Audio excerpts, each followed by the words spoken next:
Good morning to all students. I am Rajni Saini from Adarsh Bal Niketan Senior Secondary School, Jhunjhunu, your EVS subject teacher. Students, EVS में chapter 4 complete हो चुकी है. आज हम अपना new chapter start करेंगे, chapter 5 water for living. Water, पानी, जल. जल है वो हमारे जीवन के लिए, रहने के लिए बहुत ही जरूरी है. देखिए, वाटर के बिना हम 1-2 दिन तक तो बिना पानी के रह सकते हैं, लेकिन ज्यादा टाइम तक हम पानी पिए बिना नहीं रह सकते. वाटर जो है वो हमारी बेसिक नीड है. जैसे हमें खाना चाहिए, उसी तरीके से हमें पानी चाहिए. हमारी बॉडी को और अदर जो भी काम होते हैं उसमें हमें पानी की जरूरत पड़ती है. हमारी बॉडी जो है वो 70% किससे बनी हुई है?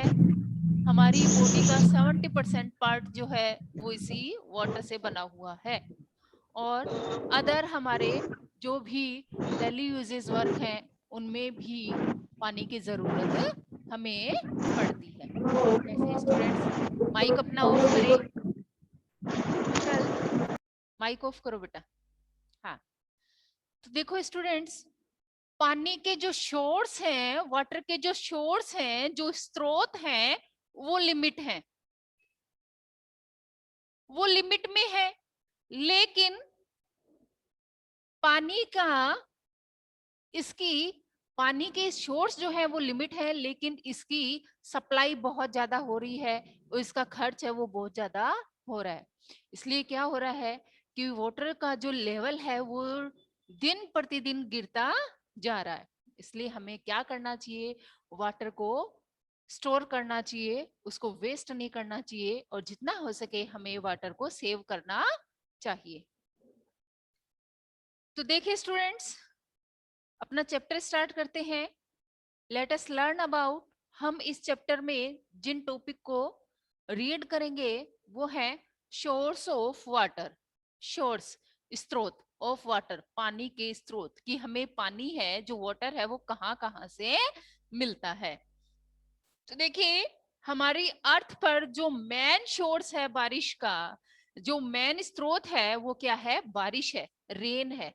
हमें सबसे ज्यादा पानी है वो कहाँ से मिलता है? रेन से मिलता है. तो the main source of water, rain. सबसे प्रमुख स्रोत वाटर का क्या है? रेन है. तो हमें सबसे ज्यादा पानी है वो किससे मिलता है? बारिश के पानी से मिलता है. इसी बारिश के पानी को हम लोग स्टोर करते हैं और इसको बचा के रखते हैं. नेक्स्ट हम देखेंगे डैम. डैम क्या होते हैं? बांध.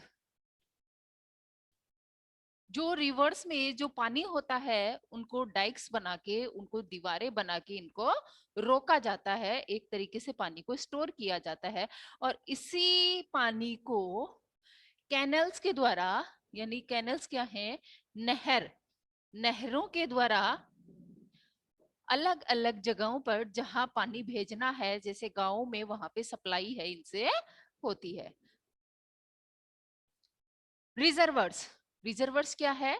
जलाशय, पानी के स्रोत. ये जो बारिश का जो पानी है इसको हम लोग कैसे स्टोर करते हैं, कैसे पानी को रखा जाता है, तो इसके बारे में हम देखेंगे. नेक्स्ट टॉपिक है the water cycle.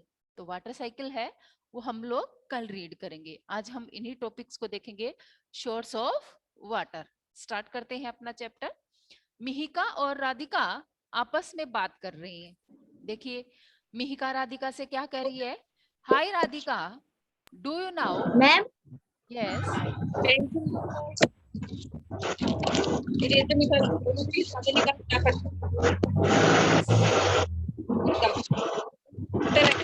Harshit, mic off करो बेटा अपना. मैम मैं कह रहा था कि जो आपने बोल पे लिखा है वो करना है क्या? नहीं बेटा, ये मेन टॉपिक है जिनको हम आज रीड करेंगे. मैम, ओके, अब माइक ऑफ करो अपना.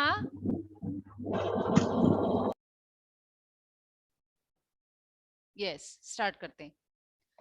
तो देखिए मिहिका है वो राधिका से कह रही है, do you now what brings us rain? क्या तुम जानती हो, ब्रिंग मीन्स लाना, कि हमारे लिए बारिश जो है, रेन यानी जो वर्षा है, बारिश है, वो कौन लाता है?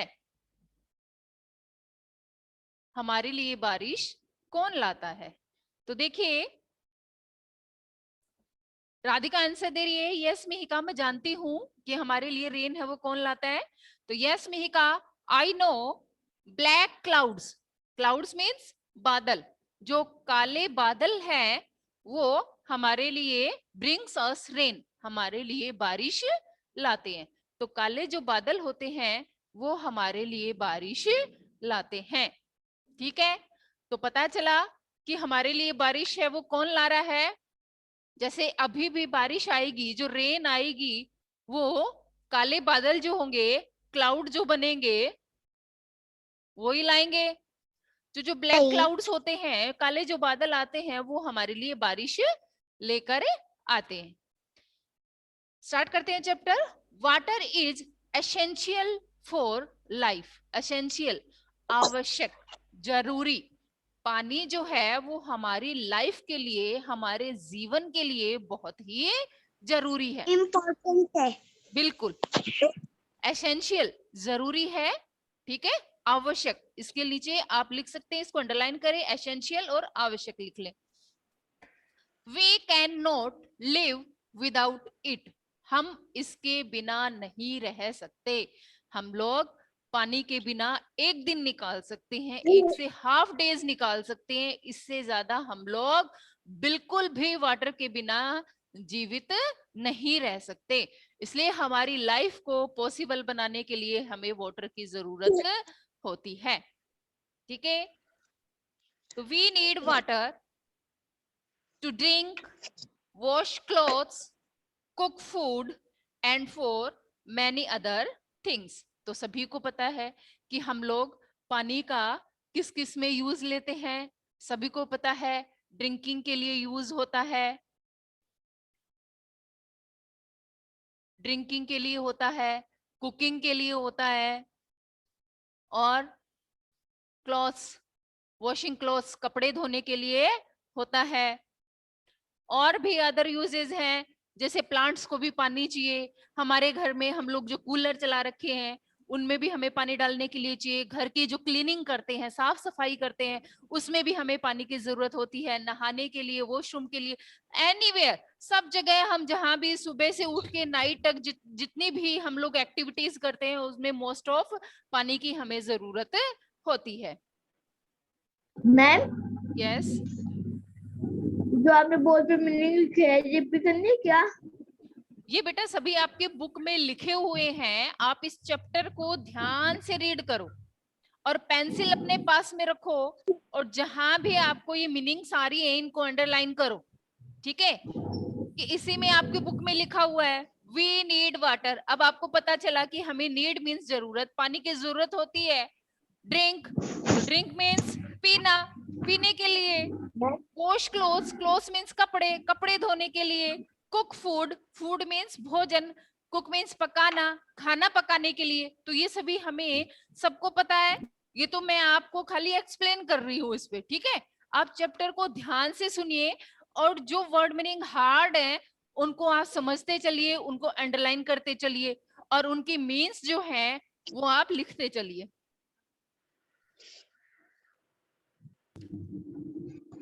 Water make ma'am, life possible. Yes, मेरे पास अभी बुक नहीं है, मैं स्टोर घर में आया हुआ हूँ, इसलिए मैं जो में बुक है। अच्छा बुक नहीं है आपके पास में, तो बेटा आप है ना चैप्टर को समझ लीजिए। ठीक है, यस फिर मैम। जब बुक आएगी ना तब उसमें से आप लिख लेना। ठीक है, यस मैम। बुक परचेज करो बेटा, बुक के बिना कैसे रीड करोगे। Water make life possible. Water means जल, पानी, मेक मीन्स बनाना, लाइफ मीन्स जीवन, पॉसिबल मीन्स संभव। वाटर जो है वो हमारी लाइफ को पॉसिबल बनाता है, संभव बनाता है। पानी के बिना हम नहीं रह सकते। तो वाटर मेक लाइफ पॉसिबल, हमारे जीवन को पॉसिबल, संभव कौन बनाता है? Water. It is one of the basic constituents of all living beings. All living beings, जितने भी जीवित प्राणी हैं, उन सभी के लिए वाटर जो है वो एक बेसिक, एक महत्वपूर्ण घटक है. मीन्स पानी के बिना हम नहीं रह सकते. जितने भी लिविंग बींग्स, जीवित प्राणी, लिविंग बींग्स कौन है? जीवित प्राणी. और नॉन लिविंग कौन है? जैसे ये चौक है, डस्टर है, ब्लैक बोर्ड है, टेबल है, ये सब क्या है? नॉन लिविंग थिंग्स हैं. इनको वाटर की जरूरत नहीं होती. लेकिन हम लोग क्या है? लिविंग थिंग्स हैं, चाहे एनिमल्स हैं, प्लांट्स हैं, हम लोग लिविंग थिंग्स हैं, हमें पानी की जरूरत होती है. तो जैसे आपने पेड़ पौधे देखे हैं, उनको भी पानी की जरूरत होती है, प्लांट्स को भी पानी की जरूरत होती है, एनिमल्स को भी पानी की जरूरत होती है पीने के लिए, और हमें भी होती है. तो जितनी भी लिविंग थिंग्स है, यानी जो जीवित प्राणी है, उन्हें सभी को जीवित रहने के लिए वाटर की जरूरत होती है. लेकिन नॉन लिविंग थिंग्स कौन हुए? जैसे चौक, ब्लैक बोर्ड, डस्टर, कंप्यूटर, ये सभी क्या है? नॉन लिविंग थिंग्स है. इनको पानी की जरूरत नहीं होती है. ठीक है, समझ में आ रहा है? तो वन ऑफ द बेसिक मूलभूत जरूरी कॉन्स्टिट्यूएंट्स, घटक, तो ये एक महत्वपूर्ण घटक है जो हमें जीवित प्राणियों को जीवन जीने के लिए बहुत जरूरी है. नेक्स्ट देखिए, about 71% of the earth surface is covered with water. देखिए, हमारी जो अर्थ है, ये हमारी अर्थ है, इसका ये जो पार्ट है 71% ये किससे कवर्ड है? वाटर से. ठीक है, तो 71% पार्ट पे क्या है? वाटर है. इस सभी पे क्या है? वाटर है. ठीक है, but only a very small portion of it can be used for drinking. इस 71% पानी में भी बहुत थोड़ा पानी पीने के लिए है. बाकी सारा पानी क्या है? सॉल्टी है, नमकीन है, खारा पानी है, इसलिए उसको हम लोग नहीं पी सकते. और सही मायने में ओनली 3% पानी है जो हम लोग पीने के लिए यूज में हमारे आता है. बाकी का जितना भी पानी है वो सारा क्या है? सॉल्टी है, नमकीन है, खारा पानी है. तो देखिए, about 71% of the earth surface is covered with water. 71% जो अर्थ है हमारी किससे कवर है? वाटर से कवर है. But only a very small portion, लेकिन इसका बहुत छोटा भाग, पोर्शन मीन्स भाग, of it can be used for drinking, लेकिन इसका भी बहुत छोटा भाग हमारे पीने के लिए पानी का यूजेबल है. बाकी सारा पानी कैसा है? सॉल्टी है, नमकीन है, जिसको हम नहीं पी सकते. ओनली 3% पानी है जिसका हम लोग यूज करते हैं, जो पीने के लायक है. बाकी सारा पानी पीने के लिए अवेलेबल नहीं है. तो देखिए, this is because most of the water, ये किस कारण से है?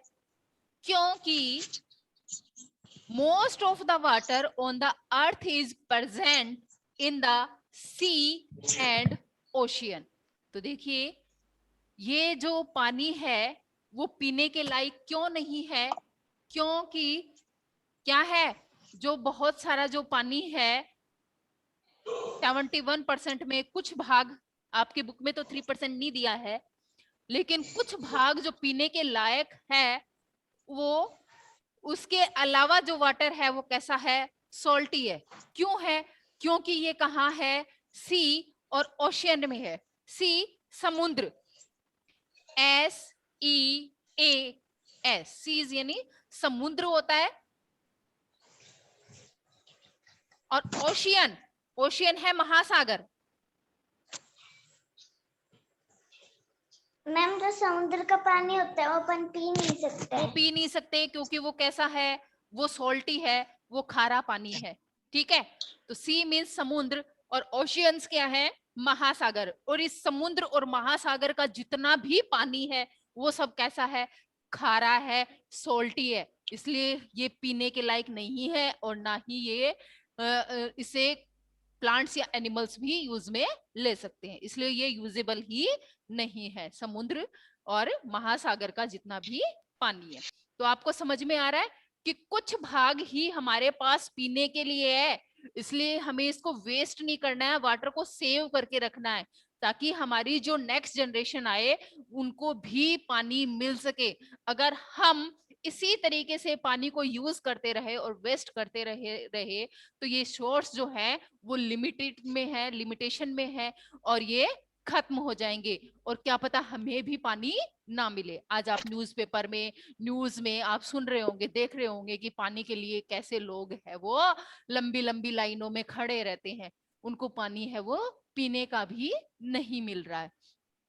तो स्टूडेंट्स हमें वाटर को सेव रखना चाहिए क्योंकि बहुत थोड़े पोर्शन पे जो पानी है जिसका हम यूज कर सकते हैं। बाकी जो पानी है वो कैसा है, सी समुद्र और ओशियन में है जो कि कैसा है, सोल्टी है, इसलिए वो हमारे लिए कोई काम का नहीं है। ठीक है, समझ में आ रहा है कि this is because most of the water of the earth is present in the sea and ocean which contain salty water. जिसमें क्या शामिल है, कंटेनमेंट शामिल होना, सॉल्टी नमकीन पानी है सी और ओशियंस में, इसलिए हम लोग इसको यूज में नहीं लेते हैं। नेक्स्ट देखिए, सोर्सेज ऑफ वाटर, पानी के स्रोत, सोर्सेज ऑफ वाटर कि पानी के कौन कौन से स्रोत हैं।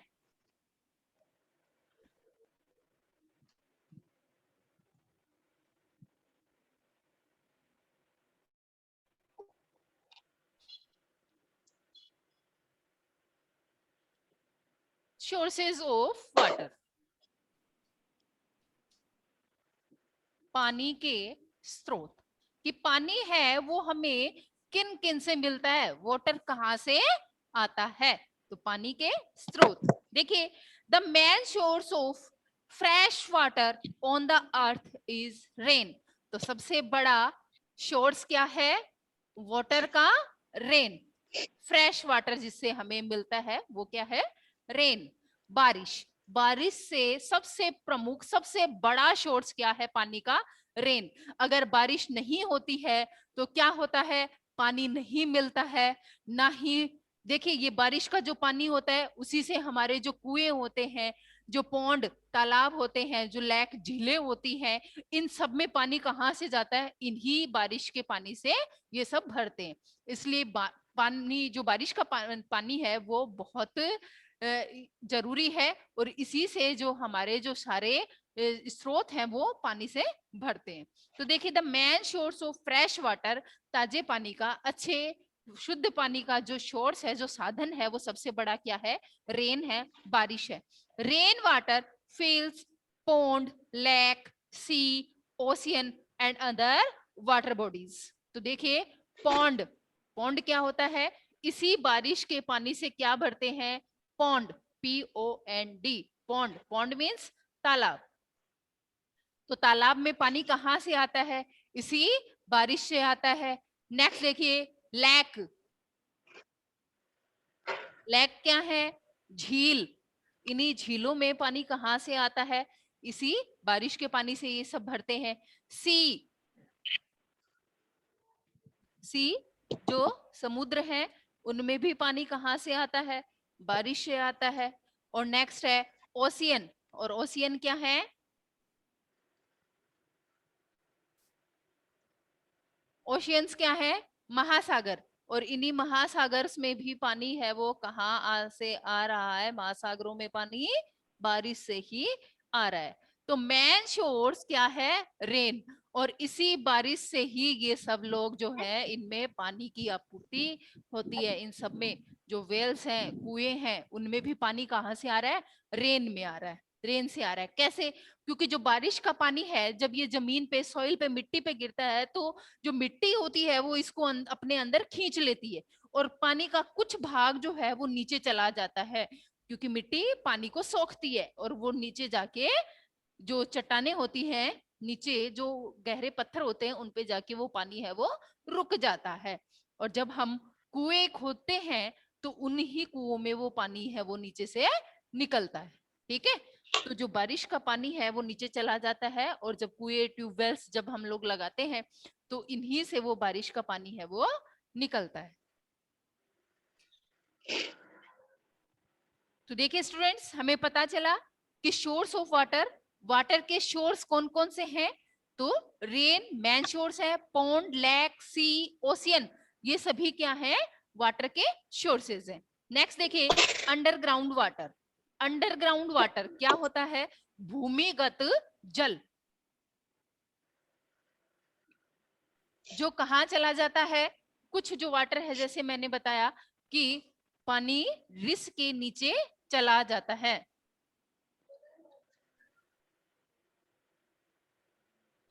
अंडरग्राउंड वाटर, भूमिगत जल। अंडरग्राउंड वाटर देखिए, some rain water seeps into the soil and reach a layer of solid rocks. तो देखिए जैसे मैंने बताया कि जब बारिश होती है, रिसीप्स मींस रिसाव, रिसना, पानी है वो रिस कर नीचे चला जाता है। कहाँ पे? सॉइल में, मिट्टी के अंदर चला जाता है।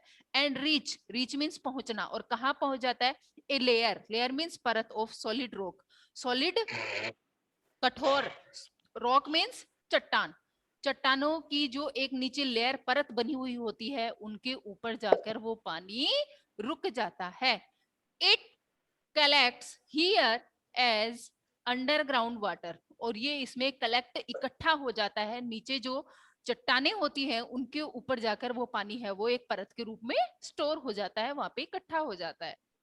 इन सम हिली एरियाज, और जैसे कुछ जो पहाड़ी इलाके होते हैं, it comes out to the surface as springs, और कुछ जो पहाड़ी इलाके होते हैं वहां पे जो पानी जो होता है वो कम आउट, निकल आता है इसकी सतह पर, कैसे? स्प्रिंग्स, झरनों के रूप में वो जो पानी है वो नीचे बह के आ जाता है पहाड़ी इलाकों में, क्योंकि नीचे तो जा नहीं पाता और झरने के रूप में वो पानी बह के नीचे आता है। ठीक है, तो इस अंडरग्राउंड वाटर समझ में आया कि बारिश का पानी जो रिस कर नीचे चला जाता है वही क्या है? अंडरग्राउंड वाटर है। और इसी अंडरग्राउंड वाटर को हम वेल्स और ट्यूबवेल्स के थ्रू बाहर निकाल लेते हैं। समझ में आया कि अंडरग्राउंड वाटर क्या है? कि बारिश का पानी जो रिस कर नीचे चला गया है वो क्या है?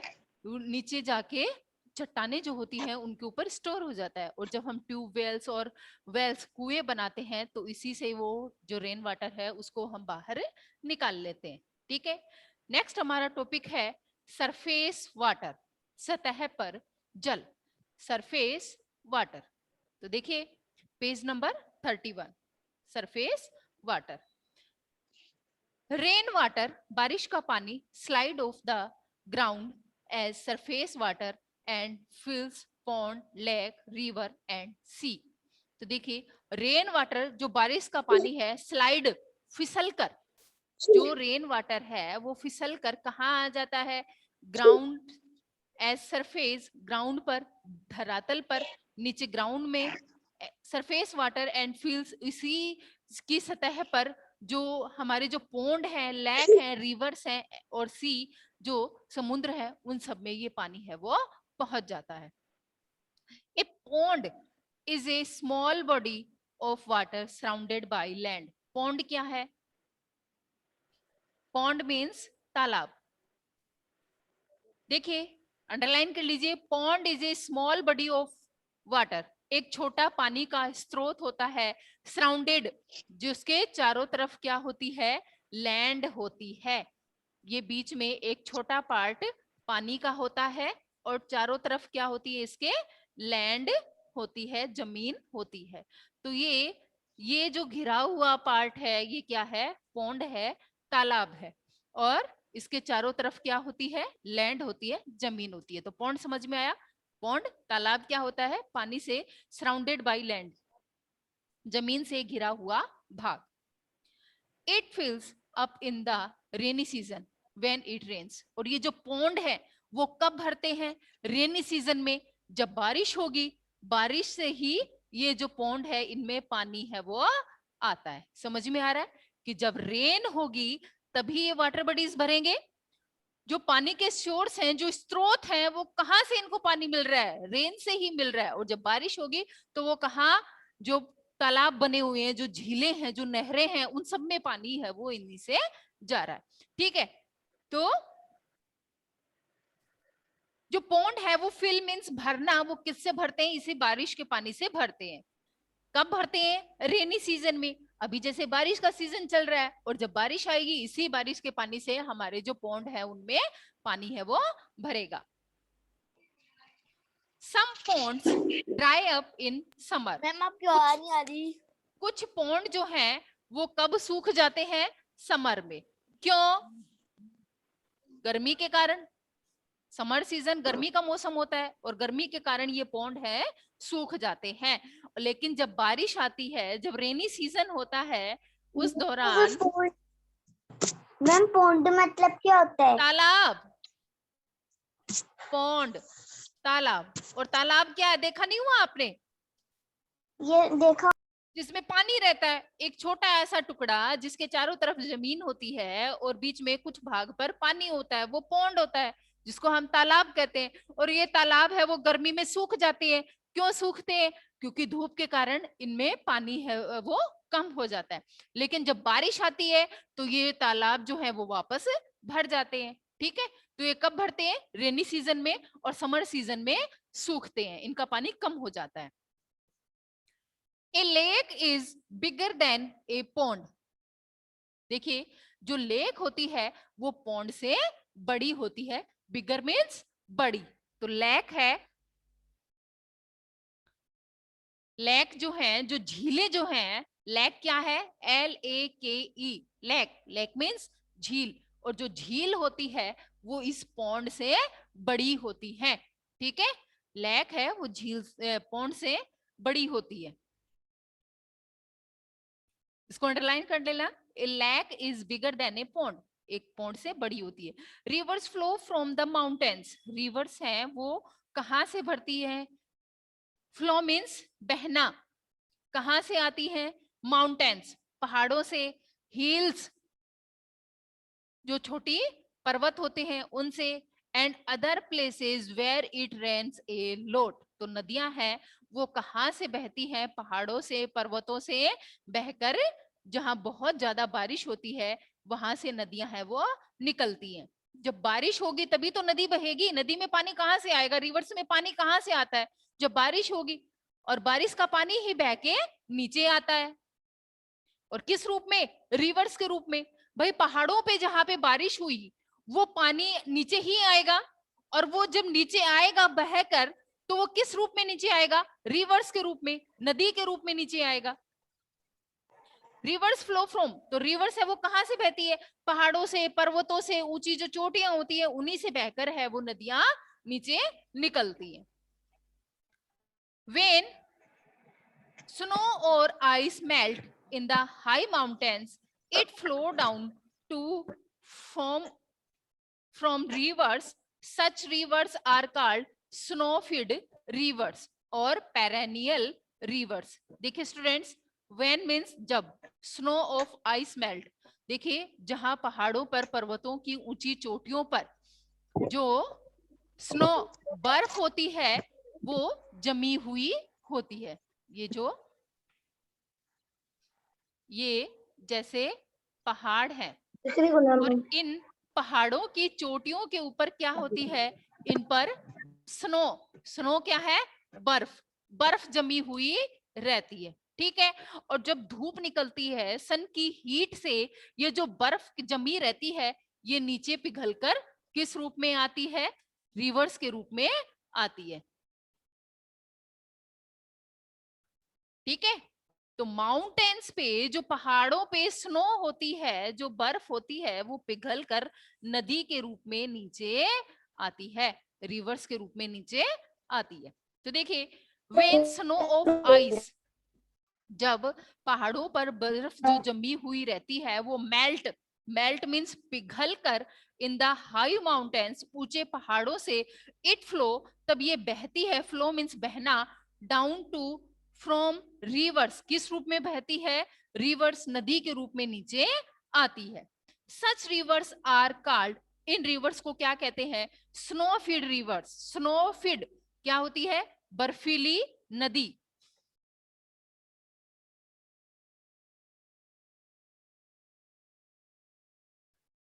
देखिए, स्नो फिड, बर्फीली नदी, जिन पे क्या जमी रहती है, बर्फ जमी रहती है। स्नो, स्नो क्या है, बर्फ।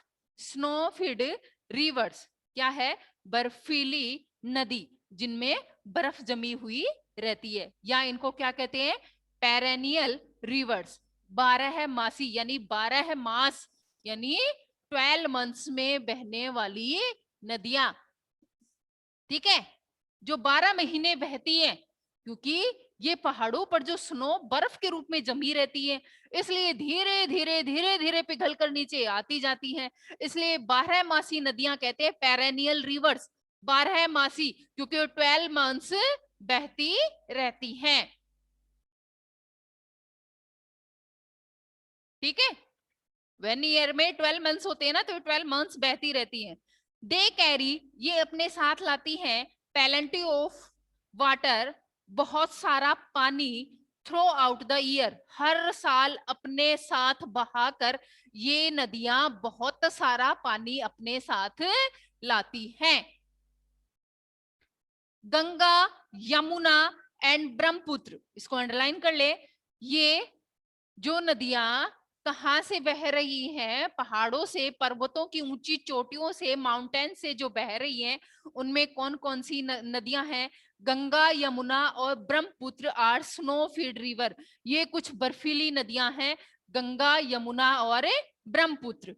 दे फ्लो फ्रॉम द हिमालय, और ये कहां से बहती हैं, हिमालय से बहती हैं। अंडरलाइन करें, ये जो नदियां हैं गंगा, यमुना और ब्रह्मपुत्र, ये हिमालय से बहती हैं और नदियों के रूप में नीचे आती हैं, तो वो कौन कौन सी रिवर्स हैं, गंगा, यमुना और ब्रह्मपुत्र, ठीक है, जिन्हें स्नो फीड रिवर्स कहते हैं, बर्फीली नदियां कहते हैं, क्योंकि ये बर्फ के मेल्ट होने से नीचे बहकर आती है। आज के लिए आप इतना ही काफी है, जितना मैंने आपको चैप्टर रीड करवाया है उसकी रीडिंग करेंगे, इसके हार्ड वर्ड्स जो हैं वो इसको आप टिक करके छोड़े, अंडरलाइन करके छोड़े, और कल की क्लास में आप मुझसे पूछेंगे। ओके स्टूडेंट्स, और आज जितना मैंने ये करवाया है वो सब आपने ध्यान से सुना होगा और इसको समझेंगे, और इनको आप जितना करवाया है उसकी रीडिंग है वो एक बार दोबारा से अभी करेंगे, ठीक है students. Okay. Thank you, students. Have a good day.